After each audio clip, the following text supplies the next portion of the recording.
Արմատ մեդիայի բացառիկ կադրերում Լարսում անելանելի վիճակում հայտնված և ռուսական շուկայի փակված դռներին բախված հայ վարորդներն են։ 22 օր մեքենայի մեջ քնում է։ Այդ կառավարությունից մեկը թող գա, 22 օր այդ մեքենայի մեջ քնի։ Տենամ հարմար, ոնց է կազմակերպում, ավտոյները փող ուղարկում, այդ մարդը ճաշան ուտում է, բաղնիքը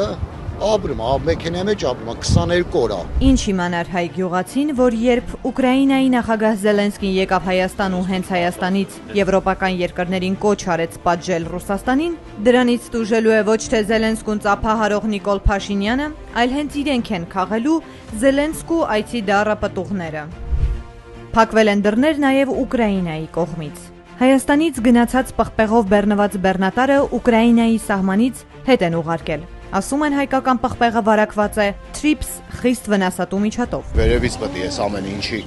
պատասխանները տան։ Վերից պատասխան տվողը Նիկոլ Փաշինյանն է։ Նրա պատճառով գրեթե թշնամական են դարձել հայ-ռուսական հարաբերությունները, եւ դա այն դեպքում, երբ հայկական գյուղմթերքի 80%-ը արտահանվում է հենց Ռուսաստան։ Կայնյակով եկել եմ մի ամիս ասեմ, հիմա զանգի ասում են արեք մեքենան հետ տարեք Հայաստան։ Մեր պետությունը որ ասում է հիմա արտահանում ենք Եվրոպա, արտահանում ենք ծաղիկը Եվրոպա, բայց իրենք չեն մտածում է 12000 մեքենա կա Հայաստանում, բայց 12000 մեքենայի տերերը ու վարորդները ինչ են անելու։ Վերին Լարսի տարածքում եւ անցակետից մի քանի կիլոմետր էլ այն կողմ Ռուսաստանի տարածքում հայկական բեռնատարերի վարորդները պատմում են օրերով, երբեմն ամիսներով սպասում են։ Մեկ բեռը փորձաքննության են ուղարկում, մեկ կրկնակի ստուգման։ Շատերն այդպես էլ Ռուսաստան չեն հասնում։ Կան վարորդներ, որ պետք է հեսա մի 2 օրից կամ այսօր կամ վաղը աբրատնի հետ գնան։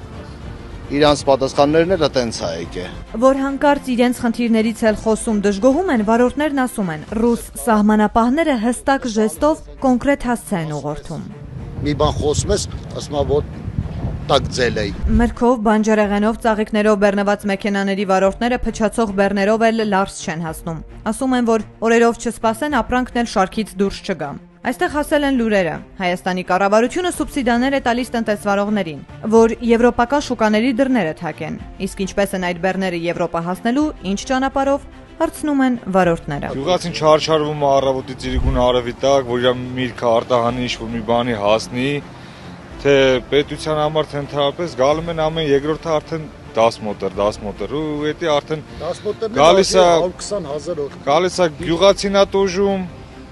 փոխադրամիջոցն է տուժում ու ամեն ինչ, արդեն մեր պետությունն էլ է տուժում։ Պետք է չէ արտահանվի, որ ինչ-որ բյուջե գումար մտնի կամ այլ ծախսեր էլի, ամեն ինչ կախված է գյուղից։ Այս սուբսիդիա բերեք